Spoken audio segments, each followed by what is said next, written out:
you may be asking yourself, sitting in a store, is this worth buying or not?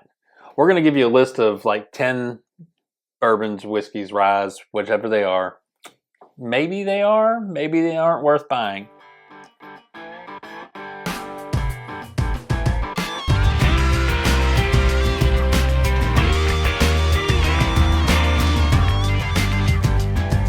Welcome back to another edition of Bourbon Kingdom. I'm David. And I'm Zach. And today we're going to talk about 10 bourbons, whiskeys, ryes, whatever's on this list that are they worth buying again?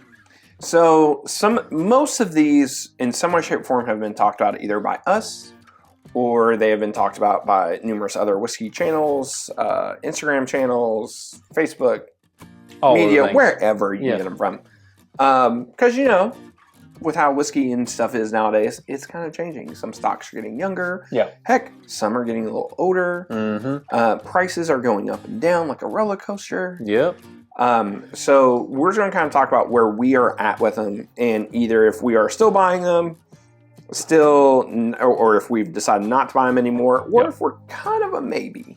Like, it depends. All right, maybe we should call it a depends. It depends. It depends. Yeah. So whether you're crapping your pants or peeing your pants, depends. Some brands are. Yeah. Before we start, make sure you hit that like, subscribe, notifications button, and put in the comments below on which bottles you agree with or don't disagree with.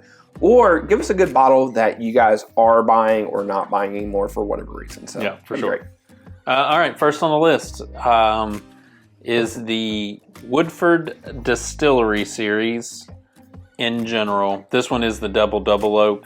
So, for whatever reason, I had high hopes for this year's Woodford Double. You know why I had high hopes for it? Because of the labeling change? Label change. We got suckered. Yeah, we did. So I was actually down at Cox Evergreen Nulu the other day. I was drinking with my buddy Jay, and we both tried this, and I was like, it tastes like burnt cocoa water.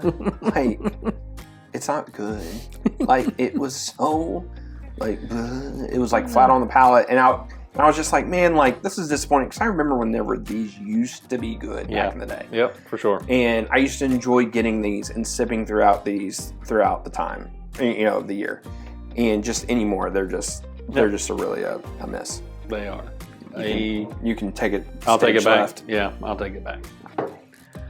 Next on the list is the Russell's single barrel selection. These generally have a tendency to be pretty good. I think they're always worth buying from the right stores. Not always. I've picked some up from wrong stores and I didn't love them. But generally speaking, if you get it from the right store, I generally like them. Some are better than others. That's just the nature of a single barrel. But all in all, they're not. Sometimes they're really good. Sometimes they're just good. But I think generally they're worth the chance to buy. I think I'm out on these. Yeah. It's kind of painful. It kind of sucks. Because here's the thing. So this is an absolutely great one. This is Silver Dollar. Oh yeah, the Silver Dollar. This is a fantastic one. Yeah. And there is exceptions. If Wild Turkey drops one, they tend to be phenomenal, so I'd pick one up. If I can try one somewhere, like Silver Dollar, for example, we could try them. Yeah. If Cox's, Liquor Barn, one of those kind of places had one, they were great, I'd probably buy one. For the most part, I think I'm out. They just seem to be younger and flatter and more muted throughout the last couple of years. Yeah, I would say you check the age on them too. I didn't say that, but I hate kind of being like an age thing about this, but it does seem like these seem to be better the older they are. For the most part. Yeah. But like these 8 years have not been good that I've tried. Now, I understand there's exceptions to all of the rules. Somebody out there has an amazing 8.5 year, 9 year one that's great. Yeah. I have a 10 year back there that I swear tastes just like a 90 proof Russell's. Or not 90, that 10 year Russell's. And there is no difference between them. It's wild. Yeah. Again, this is like, I think this is close to like 12 years or something. Yeah, this one is it's just shy of 12 years. Yeah. This is phenomenal. Yeah. It saddens me that they've gotten like this. They've also gotten a little pricey now. Their pricing have went down here locally. Yeah, they have. So that's helped. But just the quality of them overall, I think it went down. So Yeah. I'm kind of out. Oh, so yeah. I'll take it. Next is the Elijah Craig Barrel Proof. And this is the new one, the A124. This one is an out. What about Elijah Craig Barrel Proof in general? Last year was a pretty good year. Last year, the C batch was phenomenal. Yeah, last year was a good year. I just like I think again it's just going to be hit or miss, for whatever reason, the A flavor profile tends to be my least favorite profile anyway. So I don't judge Elijah Craig Barrel Proof, the actual distillery releases, until they're all out. Yeah. To judge it completely on whether I'm completely out or not out. But the A batches, honestly, even last year's A batch, it was fine. It was good, but it wasn't like it was great. So Sure. if I default to buying any of them, I default to buying C, because C seems to be my more profile. And so if I had to say I was going to be out on one of them, it would be out on the A batch almost every single time. Gotcha. I think with Elijah Craig Barrel Proof, I think with the big batches that come out, I think I'm a depends. Like, I think, let me say this, I'm going to buy every single one of them because we have the channel. Yeah. If we didn't have the channel, I would try it before I buy it. Yes. Yeah, because, 100%. I think you're right about that. Just purely from the single barrel standpoint that we get around here, I think overall you have a better chance of the single barrels being better than most of the batches. Yeah. Now, last year's C smacks every single barrel I've ever had. So I don't want to. I would buy a ton of those C barrels or C batches if we could. Yeah. Even though we hardly seen any. Yeah. But like, I think I'm kind of like, they went on a crazy run there for years where they were like banger after banger after banger, and now they've kind of, I don't want to say they've went away from that, but they've just kind of cut back a little bit. Yeah. Next on the list is Discovery Series. The Discovery Series. I'm all in on buying Discovery Series. So I am too. I am all in on Discovery Series, and I'm actually really excited about them. Out of all the ones on here, they're kind of one of the ones that excite me the most. Because we have a feeling we know what's coming down the road, and they're kind of getting back to some of their roots of just Kentucky only release stuff. And I think they have some bangers that's getting ready to come out. I know there's a couple people that will watch this, and I can already hear them in the comments now complaining about the price. I get that. Try it. Just give it an opportunity and try it. They're going to be on a bar somewhere. There's going to be an opportunity to try this. Yeah. Because I think they're getting ready to go on a run. Yeah. Good stuff for sure. Next on the list is the Four Roses Single Barrel Strengths. You want me to go first? Sure. I'm kind of done buying these for right now. I'll probably still buy some if they're really good, but I kind of want to try them before I buy them. Now, some of that is I just have a lot of them. Like, I just have a really decent amount of them. And so, like, I have some really, really good ones. Like, I just killed 2 of them the other night from an awesome run. Yeah. So, like, I am fortunate about that because we do have the distilleries and stuff like that. We're not too far away. Yeah. The other thing is they've jumped in price. Like, just a couple years ago, you could buy 2 at Four Roses for $75 each. Now they're $115, $120 at the distillery. Yep. And you can only buy 1. So it makes it kind of tough to want to sit there and go down there and do that whenever I was getting, I don't want to say I was getting better quality. I think quality it just kind of all depends on the run. Yeah. But I feel like they've kind of started to get to the point where they're starting to price themselves out. Yep. And I hate that. Yeah. I am not out. I think I'm not buying bunches of them at one time. I am on the end of one and I've got a whole nother bottle, and I will wait to buy another one until I get through that bottle. Again, price-wise, it just keeps me from, again, this is a good product. It's not like it's not a good product. But when you start out at a certain price and have increased it 30 to 40, 50% in some cases, it makes it hard for people to want to hold on to that, knowing what it used to be to what it is. And inflation is inflation, blah, blah, blah, all that stuff. Yeah. But the truth is like, I'm more selective in what I buy. I think the same way as you. I'm more selective in what I buy. So I'm going to hold off for the special bottles to come out because we can. Like, we can hold off and go, all right, this one just dropped, so we can go get that one. And stuff like that. So I'm not going to be hunting after it. I'm not going to like go out of my way to get it until I'm low on one of my other ones. Next is the Old Forester single barrel strengths. For me, I am kind of not that I'm out on them.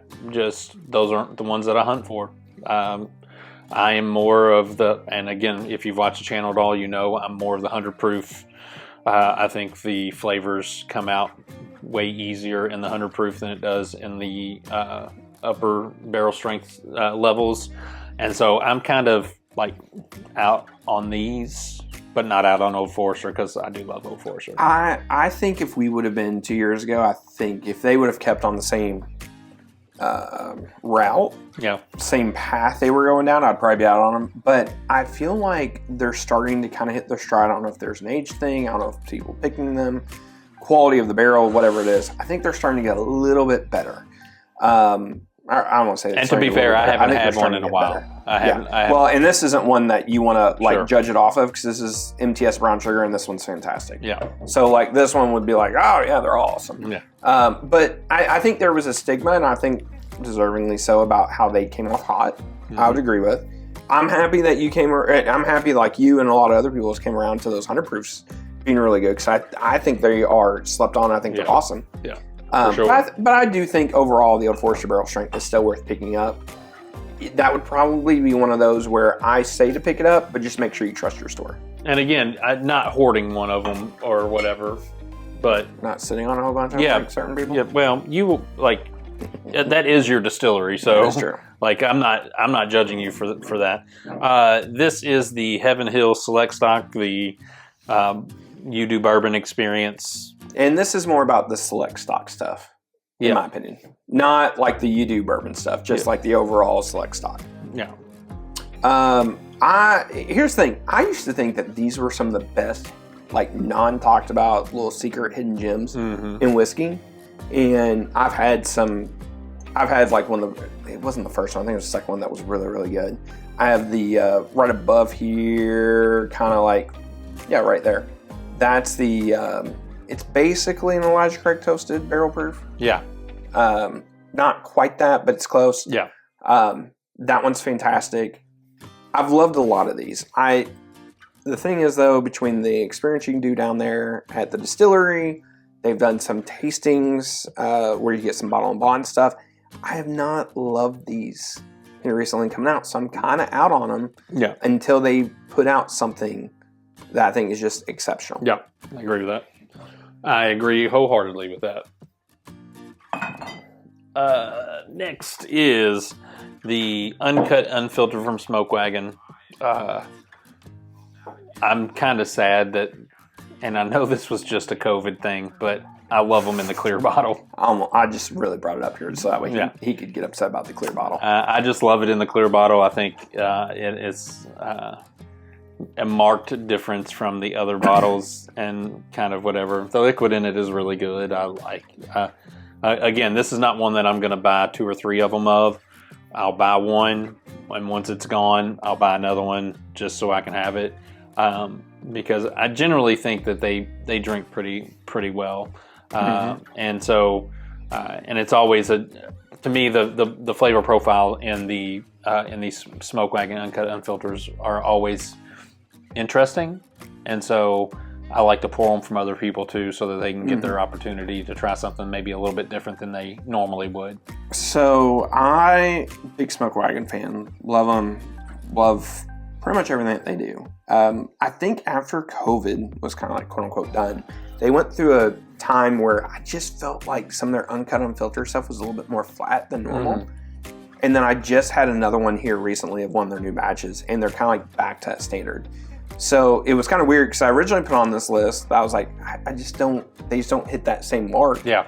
And then I had one of their recent batches, now I'm back on the train. Yeah. So It's not hard to put us back on the Aaron Smoke Wagon train. That is true. Huge fans of them. Yeah. But overall, I think they still do some really great stuff. They, there's always gonna be a little spice, a little fruit on there, and it's just really good quality MGP. Yep, for sure. Frost and Squib.